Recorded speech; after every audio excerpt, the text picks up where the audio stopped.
Hello student, welcome to Growth Academy Guruji. आज हम लोग आईआईटी जैम 2026 है मेमोरी बेस्ड हमारे पास यहाँ पर एक क्वेश्चन है जो कि पावर सीरीज से है। ठीक है ना। क्वेश्चन क्या कह रहा है कि कंसीडर द पावर सीरीज। यहाँ पर आपके पास एक पावर सीरीज दिया गया है। Find the radius of convergence. इस पावर सीरीज के रेडियस ऑफ कन्वर्जेंस आपके बारे में पूछ रहा है। ठीक है ना। देखिए, रेडियस ऑफ जो कन्वर्जेंस होता है आरओसी जिसे हम लोग बोलते हैं, रेडियस ऑफ कन्वर्जेंस को आरओसी हम लोग बोलते हैं। इसका जो फार्मूला होता है वो सिंपल सा होता है।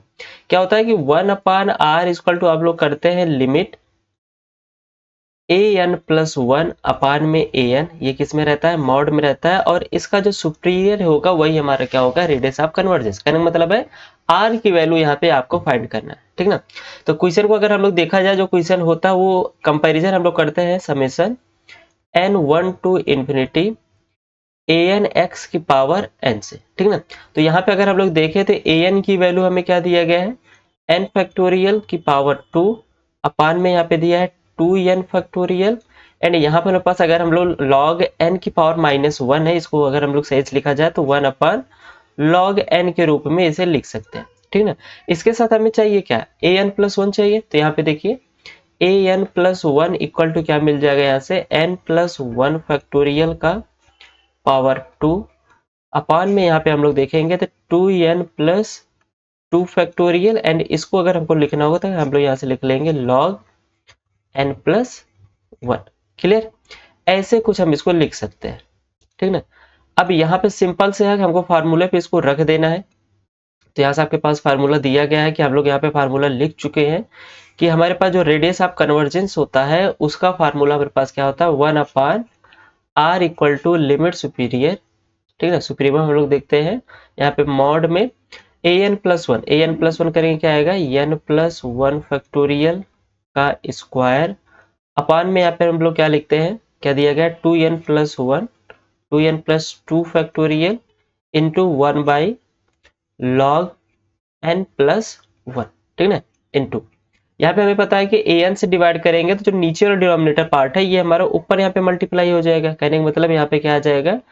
2n factorial log n N अपार में यहाँ पे हम लोग क्या लिखेंगे? एन फैक्टोरियल का स्क्वायर। सिंपल सी बात है। इसको सॉल्व कर लेते हैं। अब बस इसको सॉल्व भी करना है और इसके बाद आपके पास आंसर आ जाएगा। तो यहाँ पे लिमिट सुपीरियर ऑफ, यहाँ पे अगर n प्लस वन फैक्टोरियल का स्क्वायर है और यहाँ पर क्या है? n फैक्टोरियल का स्क्वायर है। तो इसमें से इसको सॉल्व करेंगे तो यहाँ से आएगा n प्लस वन का स्क्वायर इंटू n फैक्टोरियल का स्क्वायर।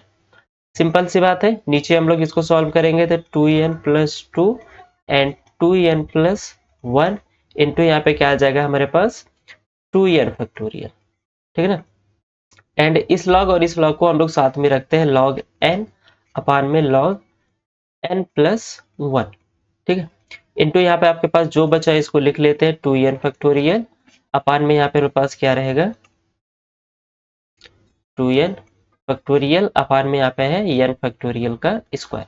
तो इससे हम लोग इसको कैंसिल कर देंगे और इसको इससे कैंसिल कर देंगे। ठीक ना। तो यहाँ से आपके पास अगर आप लिमिट अप्लाई करेंगे या फिर ऐसे पहले लिख लेते हैं तो हमारे पास बचा क्या क्या? यहाँ पे देखिए मिला है हमारे पास। अच्छा, इसमें से अगर हम लोग n square common n common लेंगे तो n स्क्वायर करके बाहर आएगा तो one plus one by n का square.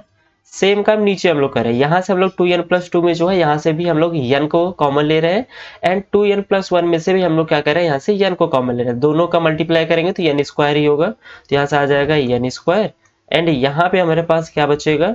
2 plus two by n and यहाँ से क्या बचेगा? 2 plus one by n. Simple सा है। एंड यहाँ से मेरे पास क्या है? log n अपान में log n प्लस वन। ठीक ना। अगर इसकी वैल्यू देखा जाए, इसको हम लोग बाद में अलग से इसको सॉल्व कर लेते हैं। पहले जो बच्चा है उसको लिख लेते हैं n प्लस वन। ठीक ना। तो n स्क्वायर से n स्क्वायर कैंसिल हो जाएगा। अगर लिमिट को यहाँ पर हम लोग अलग कर दिया जाए तो limit n goes to infinity, यहाँ से आपको क्या मिल जाएगा?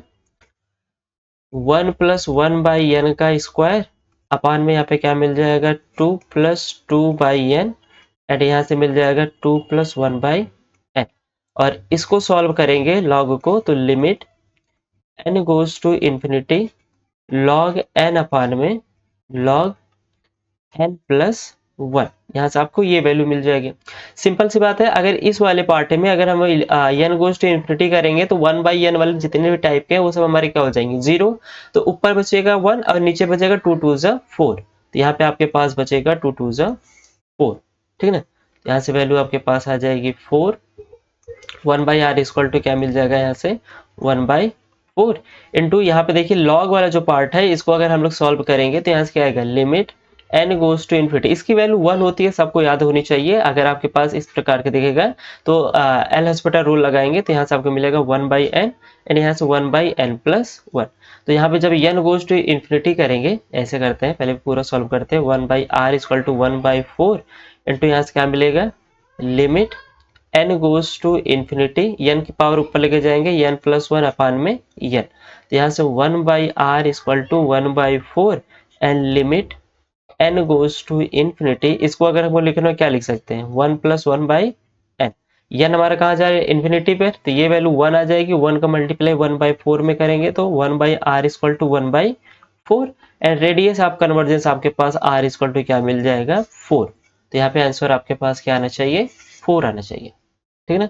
तो थोड़ा सा यहाँ पर हम लोग कैलकुलेट ज़्यादा कर लिए हैं, लेकिन अगर आप लोग इसको पेपर में सॉल्व करें थोड़ा क्या करेंगे, स्टेप को आप लोग इसको बढ़ाते जाएंगे, ठीक है ना, एक एक स्टेप छोड़ते जाएंगे, ठीक है। तो आई होप ये आंसर यहाँ पर होना चाहिए, ठीक है ना। आप लोग का भी सजेस्ट जो होगा बताइएगा, आप सबका आंसर क्या आया है या क्वेश्चन यहाँ पर सही है कि नहीं, ठीक है ना। ओके, मिलते हैं नेक्स्ट लेक्चर में, तब तक के लिए बाय बाय।